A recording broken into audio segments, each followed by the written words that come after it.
25-yard line. The Lions offense now with a football first here to begin quarter number 3. They're down here, but very much in this game. What's the tonality of a coach's talk when a game is within striking distance like this at intermission?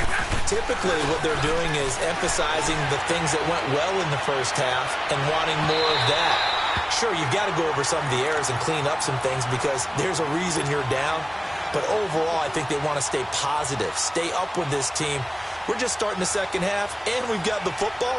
Let's go ahead and punch it in, and then we'll take it from there. See how that recipe works. Following the incomplete pass, here they go again. 2nd and 10 from the 25.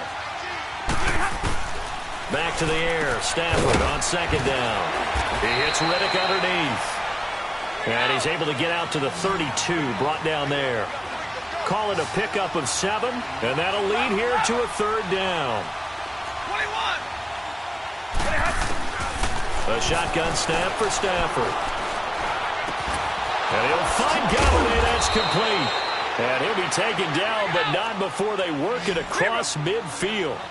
The 21 yards there as they convert on 3rd. Now the Notre Dame man. This is Theo Riddick. So he got 3 on 1 tackle, but couldn't do a whole lot else. A gain of 3, 2nd down.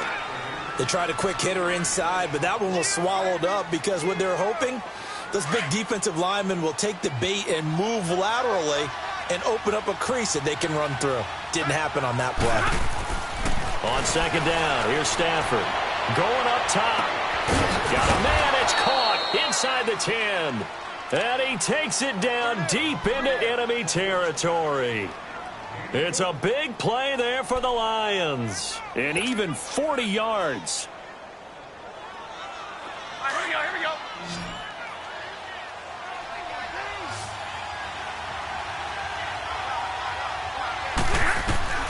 From the gun, here's Stafford. Flush to it, under pressure now, and he's going to go down. Sack back around the 8. Well, there's still time to rectify this situation because the silver lining, they took a sack on 1st and goal. But that close to the goal line, it still definitely hurts. It's 2nd and goal, back to the 8-yard line now.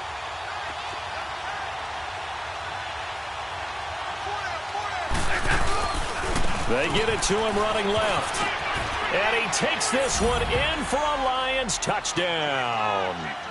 Kerryon Johnson, his 2nd touchdown on the season. And the Lions are in for 6.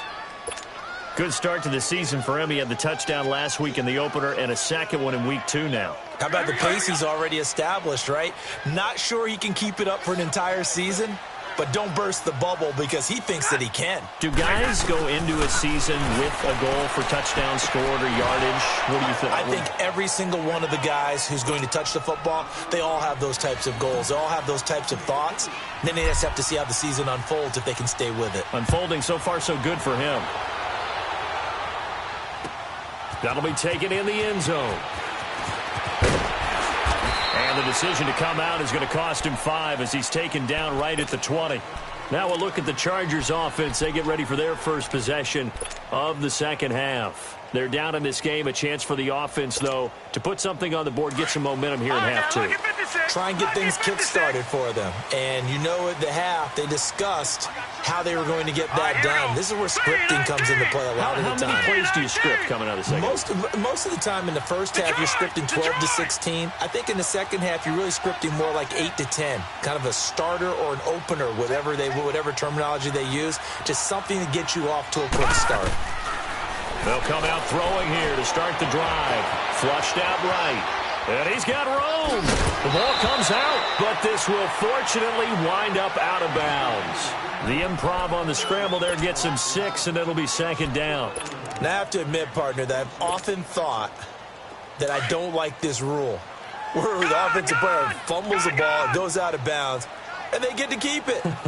That's just because you're a defensive guy. That's why you don't like it. Yeah, you're right. It is a slanted view, isn't it? But this is where, for the offensive team, the sideline is their friend. Usually it's not there for him. Yeah, exactly right. I actually played for a guy in college. You know what he used to name the sideline? Sammy. Sammy sideline, and use him well. Now they face a 3rd down and 4 after that incompletion on 2nd down.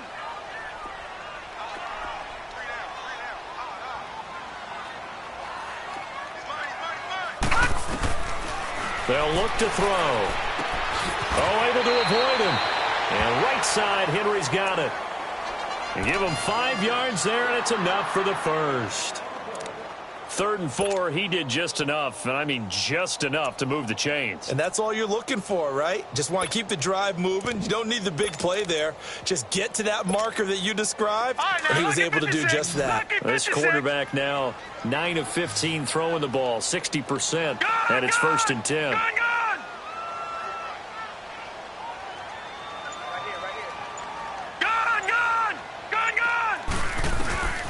He'll look to throw.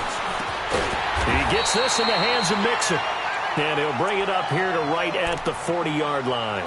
It's a gain of 9 yards. And it'll be 2nd and about a yard.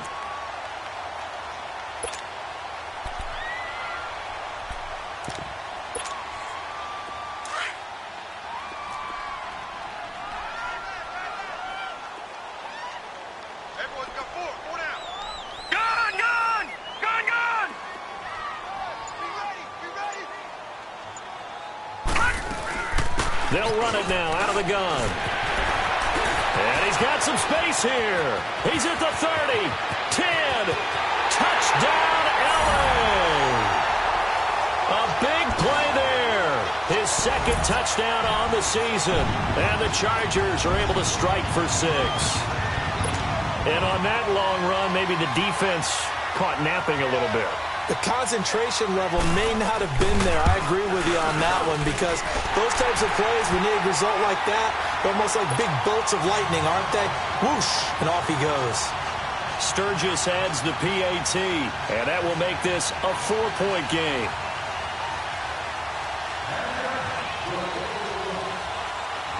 Sturgis out now to kick this one off.